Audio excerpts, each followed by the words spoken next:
इस कार्यक्रम के पुण्यार्जक हैं पुण्यशाली श्रावक श्रेष्ठ परिवार श्री कंवरीलाल जी सेठी एवं श्री सुमेरमल जी छाबड़ा की स्मृति में सेठी छाबड़ा परिवार निवासी गुवाहाटी एवं कोलकाता, श्रीमती रतनमणि देवी सेठी, श्रीमती इंदिरा देवी छाबड़ा, श्रीमती प्रीति जैन, श्री सुरेंद्र जैन, श्रीमती रिया जैन, श्री सिद्धांत जैन, पौत्री दामाद, श्रीमती सलोनी, श्री सिद्धांत जी रारा, दुल्हन साड़ी, श्रीमती मोनिका जैन, श्री अजीत जैन, आयुषी अर्नव, श्रीमती रितिका जैन, श्री विनीत जैन, विवान देवर्ष, पुत्री एवं दामाद श्रीमती ऋतु चूड़ीवाल, श्री सुधीर जी चूड़ीवाल, दोहित्र ऋषित हार्दिक।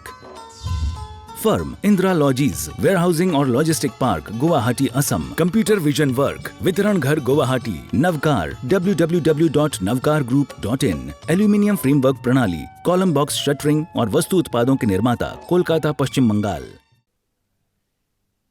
आइए, आज की मांगलिक क्रिया संपन्न करने के लिए मैंने सम्मान सहित आमंत्रित किया है हमारे चातुर्मास के यजमान मुकेश जी पाटौदी, साथ में गया से आमंत्रित सभी श्रावक योगन जी सेठी, वरुण जी गुणायतन ट्री, श्रीमती पूनम जी गुणायतन ट्रस्टी पुणे, ये सभी। आओ बाबा पधारो बाबा, आओ गुरुवर पधारो गुरुवर। बोले संत शिरोमणि गुरुवर आचार्य श्री विद्यासागर जी महाराज की। और चित्त के सामने दीप प्रज्वलन का कार्यक्रम संपन्न कर रहे हैं हमारे समस्त सम्मानीय अतिथि। प्रभु नाम जपने से नवजीवन मिलता है, तन मन का मुरझाया उपवन खिलता है, अंतर के कोने में एक दीपक जलता है, गुरु नाम जपने से नवजीवन मिलता है। और आइए सभी शास्त्र भेंट करने का कार्यक्रम संपन्न करेंगे। हमारे गया से जितने श्रावक आए हैं, साथ ही यजमान परिवार मुकेश जी पाटौदी, अरविंद जी राजा, वरुण जी गुणायतन ट्रस्टी पुणे और क्षमा करना मुंबई, और साथ में पूनम जी गुणायतन ट्रस्टी पुणे, ये सभी आएंगे। परम पूज मुनिवर के कर कमलों में शास्त्र भेंट करने का कार्यक्रम संपन्न करेंगे। शास्त्र दो ये सभी को, शास्त्र देना। जिन वाणी जग मैया जन में दुख मेट दो, जन में दुख मेट दो, जन में दुख मेट दो। जिन वाणी जग मैया जन में दुख मेट दो। जिनको शास्त्र न मिले हो इन्हीं में हाथ लगा लें। आओ अरुण भाई। और आइए, समय हो रहा है धीरे धीरे मंगल प्रवचन का।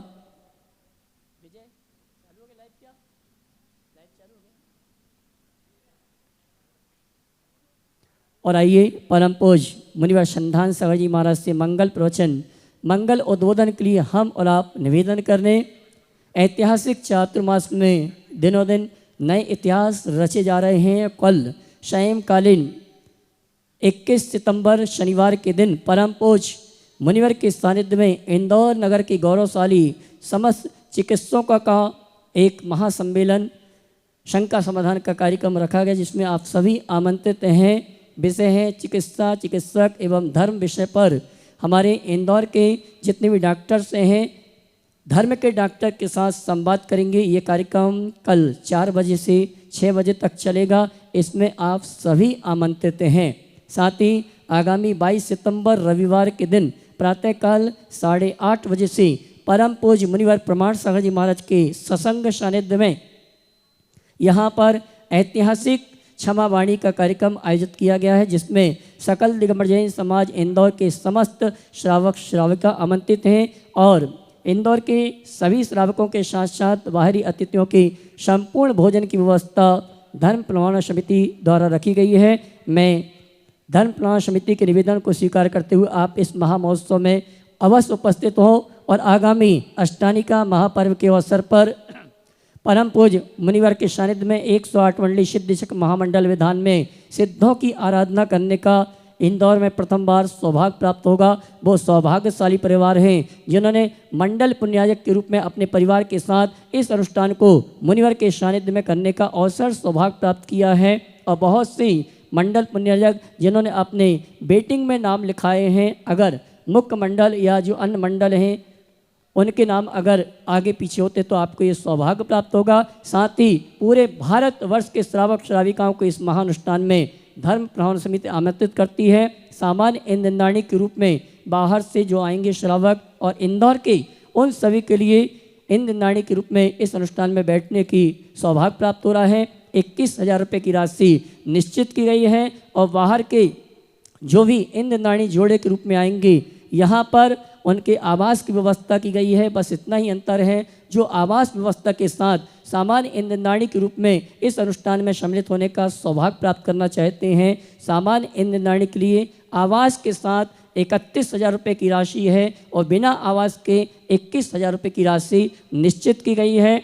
जो इस सूचना को सुन रहे हैं उन सभी के लिए ये निवेदन है, आप इस अनुष्ठान में सामान्य इंद्रनाणी के रूप में अगर उपस्थित होना चाहते हैं तो बिना आवास के 21,000 रुपया और आवास के साथ 31,000 रुपये की राशि निश्चित करी, जिसमें भोजन व्यवस्था, वस्त्र, आभूषण और द्रव्य सामग्री कमेटी द्वारा प्रदान की जाएगी। आइए इन्हीं सभी सूचनाओं के साथ हम और आप परम पूज्य मुनिवर संधान सागर जी महाराज से निवेदन करेंगे और आज हमारे संगस्त निर्यापक श्रमण सुधा सागर जी महाराज और निर्यापक श्रमण समता सागर जी महाराज का पिंडरई और सागर में 42वां मुनि दीक्षा महामहोत्सव का कार्यक्रम हर्षोल्लास के साथ प्रारंभ हो चुका है। और आइए हम चलते हैं परम पूज्य मुनिवर संधान सागर जी महाराज से निवेदन करेंगे, हे मुनिवर अपनी दिव्य देशना के माध्यम से हम सभी को सदुपदेश देकर हम सभी का मार्ग प्रशस्त करें। दोनों हाथ उठा के जयकारा लगाएंगे, बोले परम पूज्य मुनि श्री संधान सागर जी महाराज की नमोस्तु गुरुवर। दोनों हाथ जोड़ लें, दोनों आंखें बंद।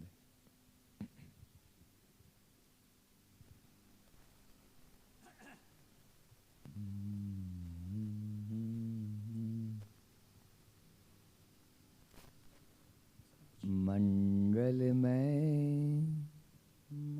मंगल करण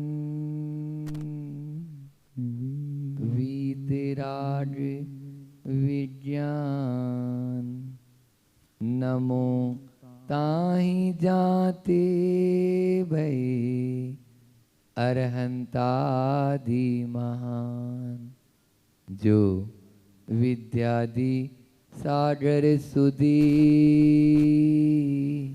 जो विद्यादि सागर सुधी गुरु हैं हितैषी शुद्धात्म में निरत नित्य हितोपदेशी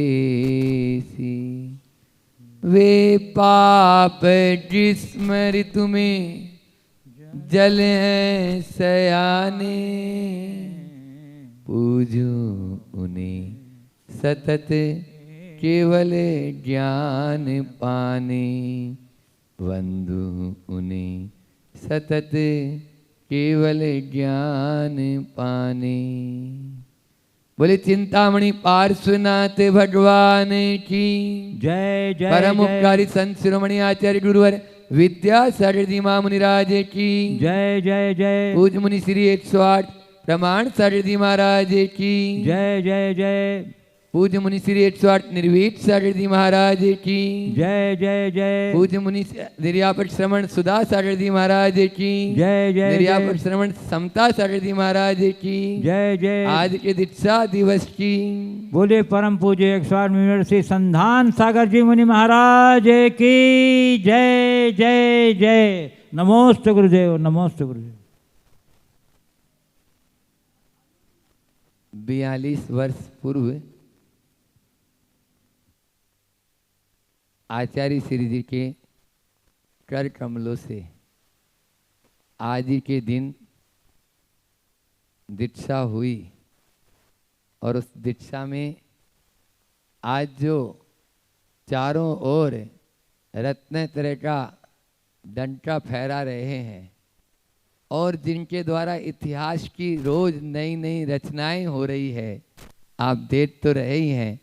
ऐसे निर्यापक श्रवण सुधा सागर जी महाराज की अभी सागर में चातुर्मास चल रहा है और पिंडरई में समता सागर जी महाराज का चातुर्मास आज प्रातःकाल ही नमोस्तु उनको भी प्रेषित किया।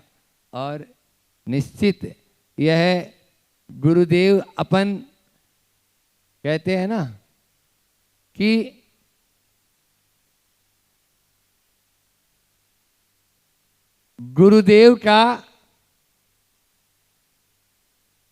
गुरुदेव का हमें सानिध्य मिला, यह हम सबका सौभाग्य है।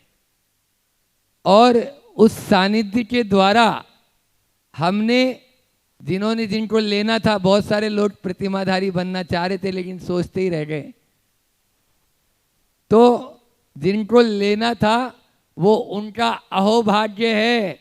और उस मार्ग पर जो गुरु के वचनों पर जो चल पड़े हैं और निकल पड़े हैं उनके पद चिन्हों पर, ये महाभाग्य है। और यदि फिर भी इतना होने के बाद में भी यदि कोई नहीं सुधर पा रहा है तो फिर ये उसका दुर्भाग्य ही समझेंगे, दुर्भाग्य ही होगा। इसलिए अहोभाग्य, महाभाग्य, सौभाग्य की ओर ध्यान दो, दुर्भाग्य की ओर मत जाओ। अपने भाग्य को, क्योंकि भाग्य खुद ही कह रहा है, भाग्य शब्द में, भाग्य को इंग्लिश में क्या बोलते हैं, बोलो ना, लक। लक की स्पेलिंग क्या है? LUCK। प्रशांत भैया बता रहे हैं LUCK, ये लक की स्पेलिंग है। तो उसमें एल क्या बोल रहा है? एल कह रहा है अपनी लाइफ स्टाइल को बदलो, तो आप भी इस दीक्षा को अंगीकार कर सकते हो।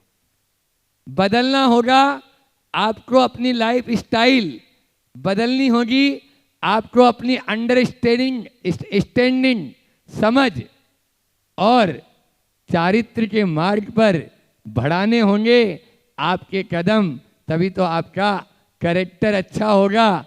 और के कह रहा है कि दया ही धर्म का मूल है, बस उसको अंगीकार कर ले, तू भी मोक्ष मार्गी बन जाएगा और मोक्ष मार्ग में अपने कदम बढ़ा लेगा। LUCK, लाइफ स्टाइल, अंडरस्टैंडिंग और कैरेक्टर और काइंडनेस को समझना बहुत जरूरी है। यदि आप वास्तव में इस दीक्षा को अंगीकार करना चाहते हो, दुख से मुक्ति चाहते हो नहीं चाहते हो, बोलो गया वालों। गया वाले भी बैठे ना बहुत सारे आज यहाँ पर। दुख से यदि दुख परिमोक्षम, तो आप यदि दुख से मुक्ति चाहते हैं तो सामान्य को अंगीकार करें। सामान्य को अंगीकार किए बिना, प्रवचन सार में आचार्य कुंद भगवान कहते हैं, आज तक कोई दुख से मुक्त हुआ ही नहीं। जब तक कपड़ा है तब तक, बोलो ना, लफड़ा है। इसलिए कपड़ा तो तन पर नहीं रहना चाहिए। इसको तो चाहे लंगोटी की दुख पाले। और वो कहानी आप लोगों ने सुनी है, एक लंगोटी से तो काम चलेगा नहीं, 2 से चलेगा, और फिर वो क्या, उसकी फिर आगे की कहानी बहुत लंबी चौड़ी है।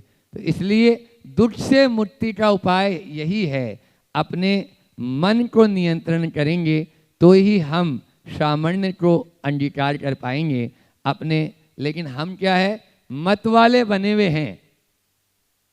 संत कहते हैं मन वाले हो, मत वाले मत बनो। मन वाले हो, मत वाले मत बनो।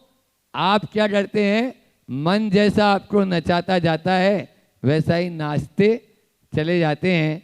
बस नाचना नहीं है, इस मन को अपने नियंत्रण में रखना है, तो आप भी धीरे धीरे उस मोक्ष के मार्ग पर बढ़ सकते हैं। 4 शब्द याद रखना आज अपन अल्प समय में, कि 4D, अब तो 5D भी आ गया, तो 4D था ना, 4D को याद रखना। यदि आप अपने मन को नियंत्रण में रखना चाहते हैं, यदि आप घर गृहस्थी में सामंजस्य स्थापित करना चाहते हैं, यदि आप समाज परिवार में बैठते हैं और वहाँ पर शांति स्थापित करना चाहते हो, क्रांति को छोड़ना चाहते हो, आजकल तुरंत ही क्रांति हो जाती है। तो इन 4D को याद रख लेना। और वो 4D है, सबसे पहला है कि आप डाइवर्ट करना सीखो।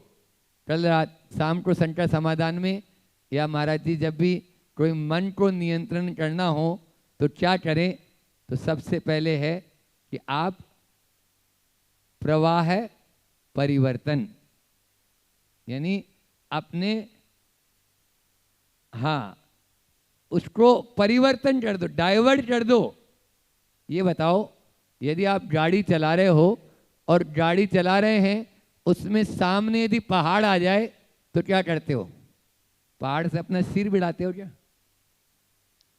या गाड़ी वहीं छोड़ के पहाड़ के ऊपर चढ़ना शुरू कर देते हो? बोलो ना। वाह, बहुत बढ़िया। देखो, जानते सब है, ये तो हमें यहाँ पे बैठा दिया। आप उस गाड़ी को महाराज जी हम साइड से ले जाते हो, कहीं पर भी कोई ब्रिज का काम चल रहा है, पुल का काम चल रहा है, कहीं पर कुछ रोड पे काम चल रहा है, तो आप क्या उस गड्ढे के अंदर अपनी गाड़ी घुसा देते हो क्या? वहां पर लिखा हुआ है डाइवर्सन प्लीज। बोलो। फिर ये घर गृहस्थी के अंदर रोज आप अपनी गाड़ी क्यों भिड़ा देते हो सामने वाले से? अपनी गाड़ी को उस सामने वाले के यहाँ ले जाके क्यों खड़ी कर देते हो? जब वो बोल रहा है कि भैया डाइवर्सन से चले जा, तो अपनी गाड़ी को डाइवर्ट कर दो ना। बस अपने मन को डाइवर्ट करने की जरूरत है। कुछ बातों को डाइवर्ट करना सीखो। हर चीज का जवाब देना जरूरी नहीं है, लेकिन हम तो ईंट का जवाब, बोलो कौन बोला, पत्थर से देते ही वो जो बोल रहे हैं। हाँ, अपने दिमाग को शांत करना है तो डाइवर्ट करना सीखो। हर चीज में अपना मूड मत घुसाओ। लेकिन यहाँ पर तो दिन भर में कितनी बार अपनी, वो महाराज जी का उदाहरण है ना, सांड के सींग में अपना सिर घुसा देते हैं। ऐसा था कि रामलाल था, वो अपने ओटे पर दातुन करता था, दातुन। अब उसी समय एक सांड उधर से गुजरता था। उस सांड के जो सीन थे ना, बहुत ही जोरदार, ऐसे आर्च लिए हुए थे गोल शेप में, बहुत सुंदर। अब आदमी का दिमाग तो होता ही है, तो इस सांड के इस सींग में मेरी खोपड़ी घुसेगी कि नहीं घुसेगी? इस सांड के सींग में मेरा ये सिर घुसेगा या नहीं घुसेगा? ऐसा उसके कीड़ा काटना शुरू किया। अब जब वो दातुन करे तभी वो सांड आए और उसके दिमाग में वही प्रश्न आए। तो 2-4-5 दिन बाद में वो सोचता है, अरे बहुत हद हो गई, अब प्रैक्टिकल करके देख लो। वो नीचे आता है और उतर के उस सांड के सींग में अपनी सिर को डाल देता है। अब क्या होता है वो तो आप लोग जानते ही हैं। उसके बाद में जो हाल हुआ होगा वो आप लोगों को मालूम है। अब वो तो ठीक है, उसके ऊपर तो आपको हंसी आ रही है रामलाल पे तो, लेकिन वो रामलाल कौन है? बोलो। वो कोई और नहीं है। हाँ, वो रामलाल और कोई नहीं है, वो राम का लाल यही है। समझ में आ रहा है? हम दिन भर में जहां पर अपने दिमाग को नहीं दौड़ाना चाहिए, उन कुतर्कों में अपने इस खोपड़ी को कितनी बार घुसा देते हैं ले जाके, और फिर एक्सीडेंट कितने बार होता है। वही आप जानते हो, संत कहते हैं ऐसे एक्सीडेंट से बचें। तो पहला बताया डाइवर्ट करना सीखो, और दूसरा डाइल्यूट करना सीखो। डाइल्यूट, कुछ बातों को डाइल्यूट करो। ऐसा नहीं कि जितना है उतना ही जवाब देना हमको। तो अच्छा ये बताओ, आप लोग तो एलोपैथी दवाई वाले सब हैं यहाँ पर, आयुर्वेद वाले तो कम बचे हैं अब, उनको तो ढूंढने से मिलते हैं। हमारे जैसे संत जो बन जाते हैं या जो प्रतिमाधारी हो जाते हैं वही रहते हैं, बाकी सब एलोपैथी वाले हो गए। तो एलोपैथी में एमजी होती है ना, हालांकि आयुर्वेद में भी पुट होता है, सहस्त्र पुटी, शत पुटी, इस प्रकार से। तो यहाँ पर एमजी होता है, 1000 mg, 500 mg विथ सेक्शन 500, ऐसा सुनते थे पहले कभी, अभी भी आते। हाँ, तो वो, तो ये क्या है? ये बताता है कि उस दवा में कितनी पोटेंसी, कितना उसका है। अनुभाग हमारे यहाँ बोलते हैं उसको, क्या बोलते हैं? अनुभाग। और अनुभाग ही सबसे ज्यादा गाफिल करता है। और पाप कर्मों का अनुभाग जब आता है तेज, तो वो आपको लड़खड़ा देता है, चरमरा देता है। और पुण्य कर्म का अनुभाग जब बढ़ता है तो फिर आप अर्श से फर्श से अर्श पर पहुंच जाते हैं। तो इसलिए अनुवाद की ओर, तो वो जो mg हैं, जिस प्रकार से आप छोटे बच्चे को कितनी दवा देना या कितनी mg देना और बड़े को कितनी देना, ये जानते हो नहीं जानते हो? जानते हो ना? एक आचार्य श्री जी का हाइकू है, अति मात्रा में पथ्य भी कुपथ्य हो, मात्रा मासी हो।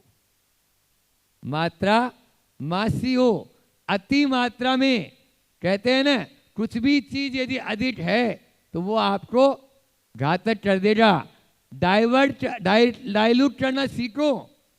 वो माँ जानती है कि ये बड़े हैं तो इनको कितना बड़ा लड्डू देना है, और ये छोटा है तो ये भी बोलेगा मुझे पूरा लड्डू चाहिए, तो लड्डू पहले ही छोटे बनाती है। वो इतने इतने ही बनाती है, इतना बड़ा ही बनाती है। इतना बड़ा है तो बड़े को दे देती है, छोटा वाला है तो छोटे को दे देती है। तो इसलिए मात्रा मासी हो, और मासी का मतलब थोड़ा भी होता है। मात्रा, हाँ बहुत अब सुधारो, अपन ने बहुत बोला लेकिन अब मात्रा सुधारो। ज्यादा बोलना जो है वो नहीं, उसकी मात्रा कितनी है वो देखना जरूरी है। तो यहाँ पर भी आचार्य भगवान कह रहे हैं कि आपने पहले कुछ बातों को डाइवर्ट कर दो, दूसरा डी दे दिया, कुछ बातों को डाइल्यूट कर दो, और फिर तीसरा है डिलीट। तीसरा डी क्या है? डिलीट करना सीखो। भरा है 50 साल पहले उसने क्या बोला था सब याद है। ये डिलीट आपके सबके एक वो झुंझुना क्या बोलते हैं उसको, समय चोर, उसका नाम है समय चोर। मोबाइल का नाम क्या है बोलो ना आप लोग? ये धन चोर वाले को धन चोर नहीं, जो समय चोर है उसका तो आपको मालूम ही नहीं है। उसका नाम है समय चोर। उस समय चोर जो आपकी सबकी जेब में आ रखा हुआ है, उसमें मेमोरी भर जाए तो बोलो क्या करते हो? हाँ, अरविंद जी राजा बोल रहे हैं डिलीट। बहुत बढ़िया। जब मेमोरी भर जाती है लैपटॉप आदि में या कोई भी चीज में तो डिलीट कर देते हैं। फिर इस दिमाग में यदि आपके कुछ भरा हुआ है उसको डिलीट क्यों नहीं कर रहे? फॉरगेट एंड फॉरगिव, दो शब्द लेकर जाओ। फॉरगेट एंड फॉरगिव, भूल जाओ और क्षमा कर दो। भूल जाओ और क्षमा कर दो। नमोकार मंत्र की एक माला कम फिर जाए कोई बात नहीं, लेकिन एक माला रोज इसकी फेरो। Forget and forgive, forget and forgive, forget and forgive. आपके दिमाग में से जो कचरा है वो निकल जाएगा, और जो जहां पर शॉर्ट सर्किट होता है वो सब बंद हो जाएगा। आज जो घर परिवार में जो तनाव की स्थिति बनी हुई है, नाव में बैठना तो अच्छा है, तनाव में रहना अच्छा नहीं है। हाँ, लेकिन हर व्यक्ति तनाव में जी रहा है क्योंकि वो हर बात को गांठ बांध लेता है, गांठ बांध लेता है। यह गांठ बांधना वैर का कारण बन जाता है, और यह वैर ही महान दुखदायी हो जाता है, महान दुखदायी है। डिलीट करना सीखो। यदि डिलीट नहीं करेंगे तो यह हानिकारक हो जाएगा। लेकिन महाराज जी क्या करें, भूल नहीं पाते हैं। नहीं भूल पाते हो तो मैं भी क्या कर लूं? अब स्मरण शक्ति नहीं, विस्मरण शक्ति बढ़ाइए। आचार्य श्री जी का प्रवचन कई बार इस विषय पर हुआ। गुरुदेव ने कई बार कहा अब स्मरण शक्ति की जरूरत नहीं है, क्योंकि मात्र नमोकार मंत्र भर याद रहता है अंतिम समय में। वो भी अंतिम समय में कंठ से अपना अवरुद्ध न हो, बस ये भावना रखो। बस नमोकार मंत्र बोलता हुआ, अरिहंत सिद्ध बोलता हुआ। नमोकार भी पूरा नहीं याद रहेगा, अरिहंत निकल जाए, सिद्ध निकल जाए, इतना भी काफ़ी हो जाएगा। बस यही नाम उच्चारण करता हुआ मैं यहाँ से जाऊं। आबाल्या जिन देव देव भवतय श्रीपादियो सेवया, सेवा सत्य विनय कल्पलतिया कालोदया वदृता। ये मैं बस आपका कंठोडत कंठो स्तव मम, ये कंठ मेरा अवरुद्ध न हो। आचार्य श्री जी 3 बार बोलते थे, जब भी मंदिर में दर्शन करने जाते यही बोलते। इसलिए आपको तीसरा दिया, डिलीट करना सीखो। पहला क्या बोला था? डाइवर्ट, दूसरा डाइल्यूट, तीसरा डिलीट, और चौथा डी और ले जाओ, वो डी है डिफीट। डिफीट, डिफीट यानी हारना। हारना भी सीखो। हर जगह जी मेरी जीत हो, मेरा ही नाम हो, बस मैं ही सब कुछ हूं, ये अभिमान को पुष्ट कर देता है। ध्यान रखना, व्यापार आपका बुद्धि से चल सकता है, लेकिन घर परिवार और समाज केवल मात्र और केवल मात्र श्रद्धा से चलता है। वहां पर भावनाओं से चलता है, वहां पर आपको बुद्धि लगाने की जरूरत नहीं है। आज ये जो हो रहा है ना, बुद्धि से ही होता है। अब वो अध्यक्ष, वो मंत्री, मैं क्यों करूं?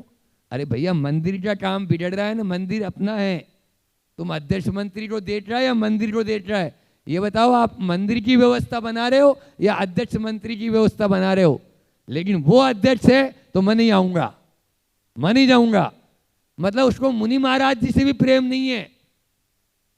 एक बार का संस्मरण सुना रहा हूं, एक जगह की बात है। हम 4 महाराज जी गुरु जी की सेवा में गए आहार में। अब उस परिवार वाले ने एक महाराज जी को थोड़ा धक्का मुक्की कर दिया, और उस समय थोड़ा होश में नहीं होगा, बोल भी दिया आप जाइए, हम अपनी व्यवस्था बना लेंगे। अब उन महाराज जी ने हम तीनों के हाथ पकड़े और बोलो चलो। मैं कहाँ चले, इतनी व्यवस्था है गदर में, और अभी क्या होगा यहाँ पे, कुछ भी नहीं होना। तो बोले नहीं नहीं, ये अपनी व्यवस्था बना लेगा, चलो चलो यहाँ से। मैंने बोला महाराज, अपन गुरु जी के साथ आए या इसकी व्यवस्था बनाने आए? पहले ये निर्णय करो, गुरु जी की व्यवस्था के लिए आए या इसकी व्यवस्था के? इसके यहाँ थोड़ी आते, गुरु जी नहीं आते तो हम इसके यहाँ आते ही नहीं, जिसके यहाँ जाते उसके यहाँ चले जाते। समझ में आ रहा है?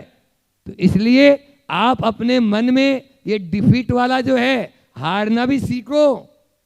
लेकिन हम लोग उस समय अपने ऐसे अभिमान को पुष्ट कर लेते हैं, नहीं अब प्रमाण सारे जी महाराज जी के यहाँ मुझे नहीं जाना। क्यों? क्योंकि वहां पे वो हैं, इसलिए नहीं जाना। तो आपको उससे मतलब था या महाराज जी से मतलब था? बोलो। महाराज जी की व्यवस्था हमको करना है, महाराज जी की धर्म प्रभाव न करना है, महाराज जी के लिए हम आ रहे हैं। लेकिन उनसे तो मतलब रखा नहीं, उस आदमी से मतलब रख लिया, वो होगा तो मैं नहीं जाऊंगा। ये गड़बड़ हो गया ना, अहंकार की पुष्टि हो गई। हमने गुरु की भी अवहेलना कर दी। गुरु गौण हो गए, वो मुख्य हो गया। अर्पिता अनर्पित सिद्धे, क्या पढ़ा अपन ने तत्वार सूत्र में?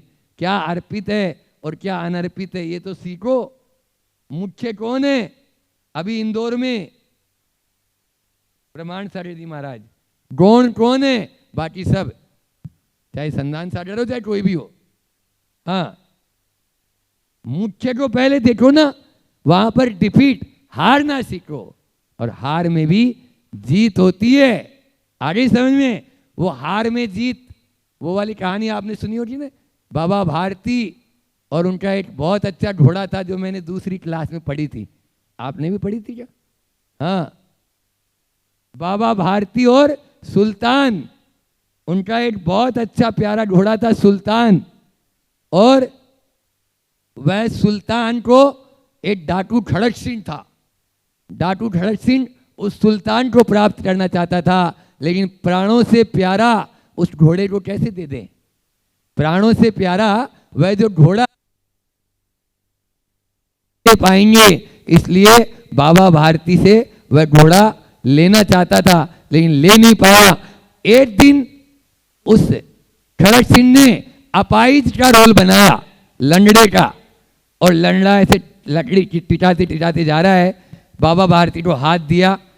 बाबा भारती ने अपना, वो दया से भीगे हुए थे, अपना घोड़ा रोका और बोले मुझे आप जो है अपने घोड़े पे बैठा दें, चला नहीं जा रहा है। घोड़ा पे बैठा दिया। बाबा भारती नकेल पकड़कर धीरे धीरे चलने लगे। तभी एकदम से झटका लगा और पीछे मुड़ते हुए खड़क सिंह ने कहा, मुझे पहचाना बाबा भारती, मैं हूं डाकू खड़क सिंह, आपका घोड़ा लेना चाहता था और आज मैं आपका घोड़ा लेके जा रहा हूं। तब ही तुरंत बाबा भारती बोलते हैं, ठहरो, घोड़ा ले जाना है तो ले जा, मैं रोकूंगा नहीं तुम्हें, लेकिन मेरा एक वाक्य सुनता जा। बस मेरा यही वाक्य है कि इस बात को किसी से भी मत कहना, नहीं तो लोगों का जरूरतमंदों से विश्वास उठ जाएगा। डाटू ठड़क सिंह, घोड़ा ले जाना है तो ले जा, लेकिन इस बात को किसी से मत कहना, अन्यथा लोगों का जरूरतमंदों से विश्वास उठ जाएगा।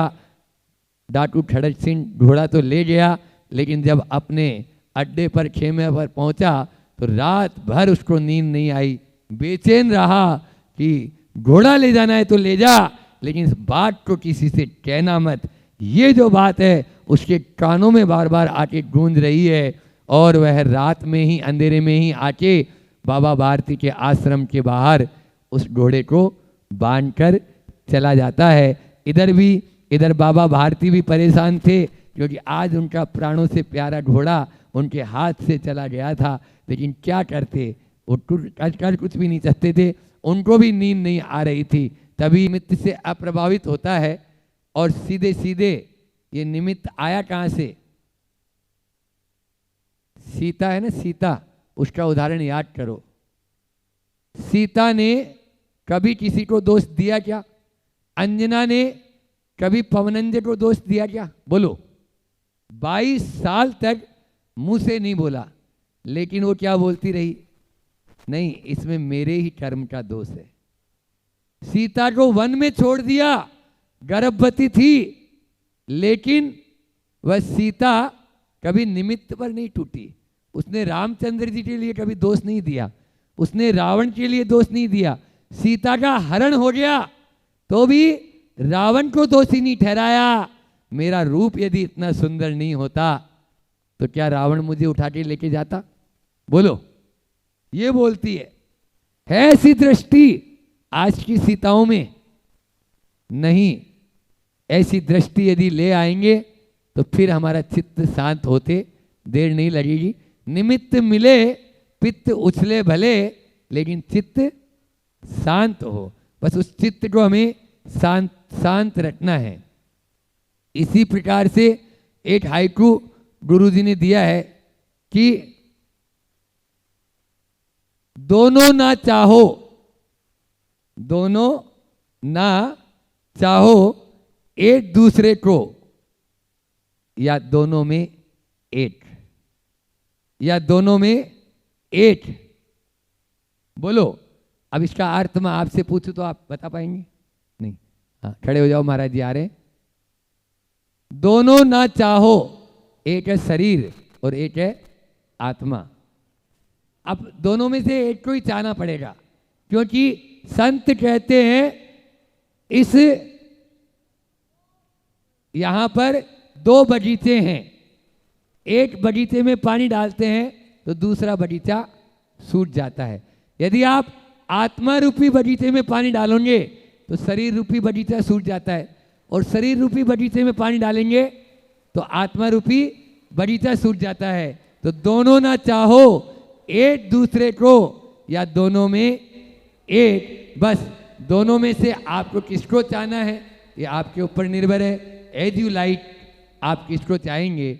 आप जिसको चाहेंगे, शरीर को चाहेंगे तो संसार बढ़ता चला जाएगा, और आत्मा को चाहेंगे तो संसार घटता चला जाएगा। बोलिए परम पूज्य 108 यूनिवर्सिटी प्रमाण सागर जी महामुनि राज की जय जय जय।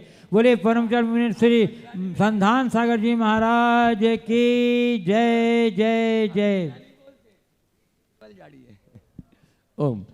तो ये 4 बात याद रखेंगे, डाइवर्ट, डाइल्यूट, डिलीट और डिफीट। अपन 4 डी को 4 बातें आज महाराज श्री जी ने जो दी अपन को, उन बातों को याद रखेंगे। और अब ज़्यादा समय नहीं, पूर्ण समय अपन गुरुवर का लें, ऐसी भावना के साथ में गुरुदेव के चरणों में सभी अपना अपना स्थान ग्रहण कर लें गुरुदेव के चरणों में, कि आप भी हमें अपने गूढ़ सूत्रों के माध्यम से उस अध्यात्म में डुबकी लगाने की एक सूत्र बताएं, ऐसी भावना के साथ में पूज्य गुरुवर के चरणों में नमोस्तु नमोस्तु। अब वहीं बैठे, नमोस्तु। गुरुजी, वहीं गुरुजी। वहीं बैठे। खात- वहीं खाती अभी- समाज के लोग आए हैं। अभी नहीं, अभी नहीं, अभी नहीं, खाती वाला टेंट। अभी नहीं। ओम नमः। जय बोलो अहिंसा परमो धर्म की। जय जय जय। परम पूज्य आचार्य गुरुवर श्री विद्यासागर जी महाराज की। जय जय जय। बोले परम जन्म श्री प्रमाण सागर जी महामुनिराज की जय जय जय। परम पूज्य एक मुनिवर श्री संधान सागर जी महामुनिराज की जय जय जय। नमोस्तु गुरुदेव, नमोस्तु।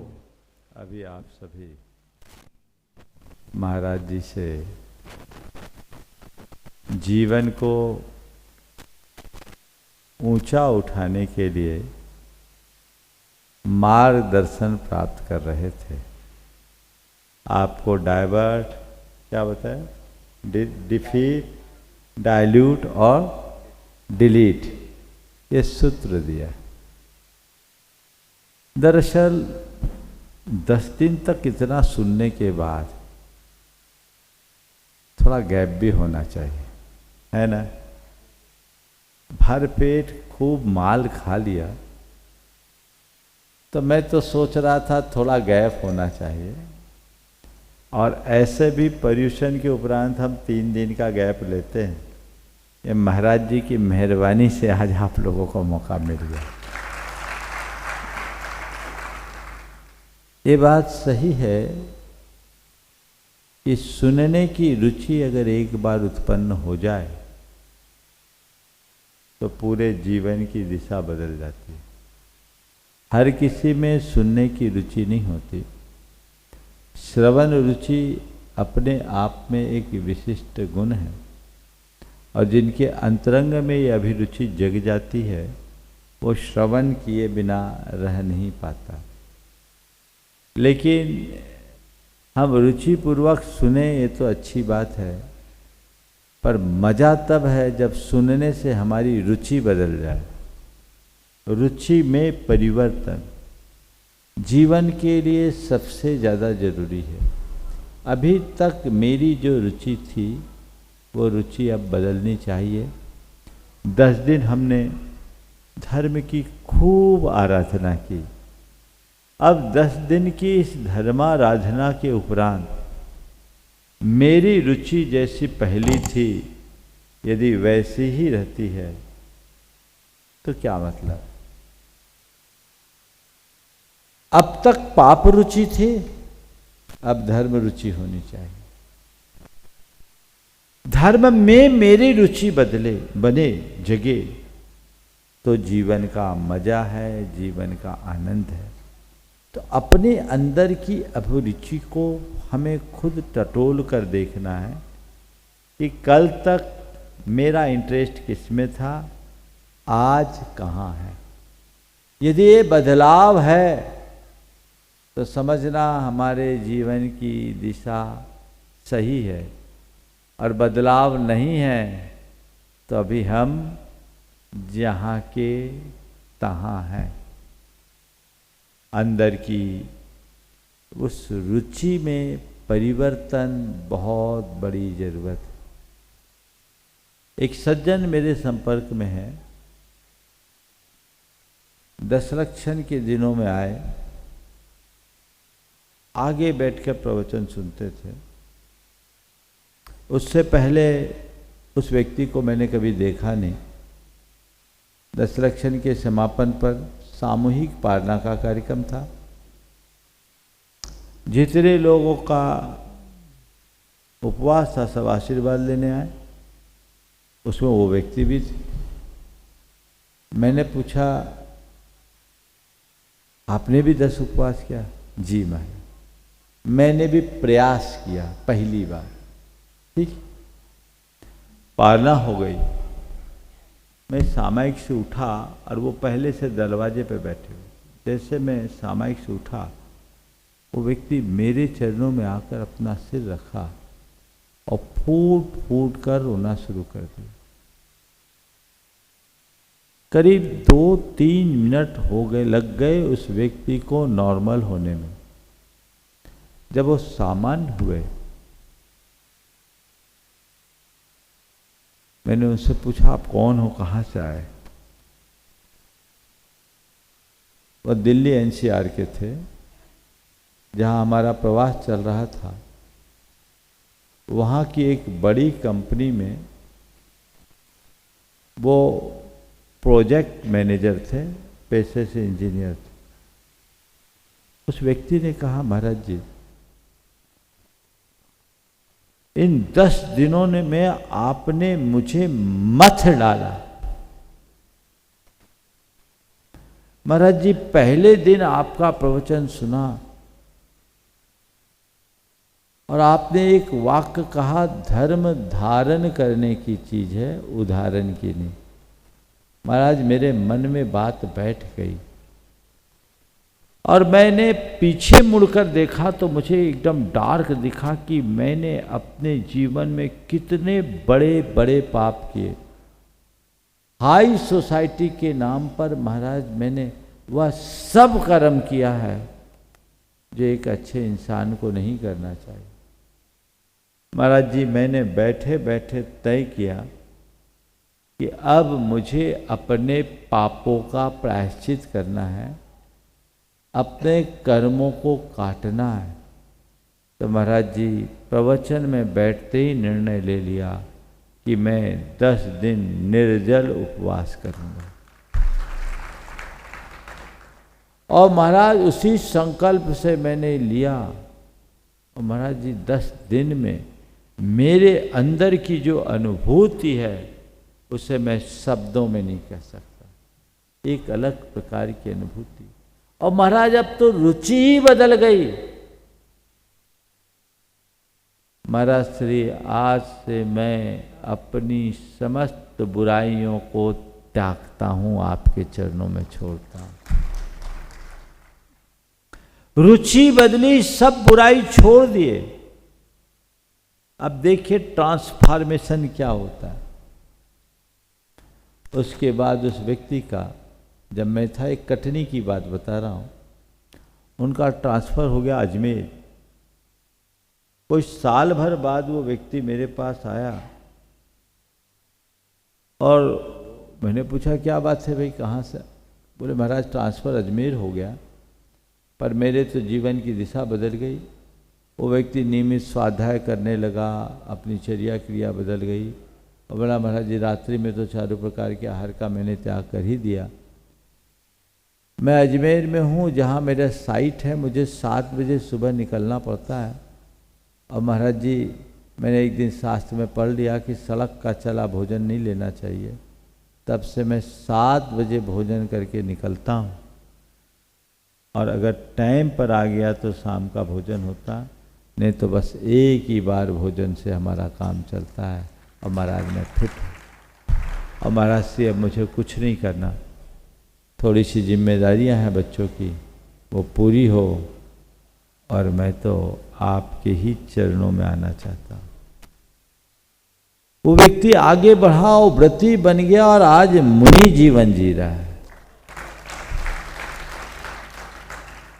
ये रुचिगत परिवर्तन। रुचि बदलने से सब कुछ बदल जाता है। इसलिए सबसे पहला काम यदि आप करना चाहो तो अपने रुचि पर करो, अपनी रुचियों का परीक्षण करो कि एक्चुअल में मेरी रुचि है कैसी, मेरा इंटरेस्ट चेंज हुआ है या नहीं। नहीं तो अक्सर देखने में ऐसा आता है, पूरी जिंदगी धर्म करने के बाद भी लोग जहाँ के तहाँ रहते हैं, धर्म करते हैं, धर्म में इंटरेस्ट रहता है, लेकिन धर्म का इंटरेस्ट दूसरा रहता है। मैं धर्म कर रहा हूँ, धार्मिक कार्यों में सहभागिता दे रहा हूँ, किस लिए? क्योंकि मेरी पहचान बने, मेरा परिचय बढ़े, मेरा संपर्क बढ़े, मेरा नाम बढ़े, मेरा यश बढ़े। ये दृष्टिकोण बड़ा उथला है। अगर ऐसा दृष्टिकोण होगा तो हम अपने जीवन में कोई सार्थक उपलब्धि नहीं घटित कर पाएंगे। धर्म धारण करने से मेरा जीवन बदले, ये भाव रखना है। आध्यात्मिक दृष्टिकोण से भर कर के यदि हम धर्म को धारण करेंगे तो जीवन में उसका प्रभाव घटित होगा। बहुतायत लोगों की रुचि बदलती है और वो अपने उसका प्रभाव भी उनके जीवन में परिलक्षित होता है। हमें दूसरों को नहीं, अपने अंदर उतर करके देखना है कि मेरी रुचि कहाँ है, कितनी है, परिवर्तित हुई है या नहीं। यदि वो परिवर्तन हो गया तो हमारा जीवन धन्य। इस कार्यक्रम के पुण्यार्जक हैं पुण्यशाली श्रावक श्रेष्ठी परिवार श्री कंवरीलाल जी सेठी एवं श्री सुमेरमल जी छाबड़ा की स्मृति में सेठी छाबड़ा परिवार निवासी गुवाहाटी एवं कोलकाता, श्रीमती रतनमणि देवी सेठी, श्रीमती इंदिरा देवी छाबड़ा, श्रीमती प्रीति जैन, श्री सुरेंद्र जैन, श्रीमती रिया जैन, श्री सिद्धांत जैन, पौत्री दामाद, श्रीमती सलोनी, श्री सिद्धांत जी रारा, दुल्हन साड़ी, श्रीमती मोनिका जैन, श्री अजीत जैन, आयुषी अर्नव, श्रीमती रितिका जैन, श्री विनीत जैन, विवान देवर्ष, पुत्री एवं दामाद श्रीमती ऋतु चूड़ीवाल, श्री सुधीर जी चूड़ीवाल, दोहित्र ऋषित हार्दिक। फर्म इंदिरा लॉजीज, वेयरहाउसिंग और logistic park, Guwahati Assam. Computer vision work, वितरण घर Guwahati. Navkar www.navkargroup.in। Aluminium framework प्रणाली, कॉलम बॉक्स शटरिंग और वस्तु उत्पादों के निर्माता, कोलकाता पश्चिम बंगाल।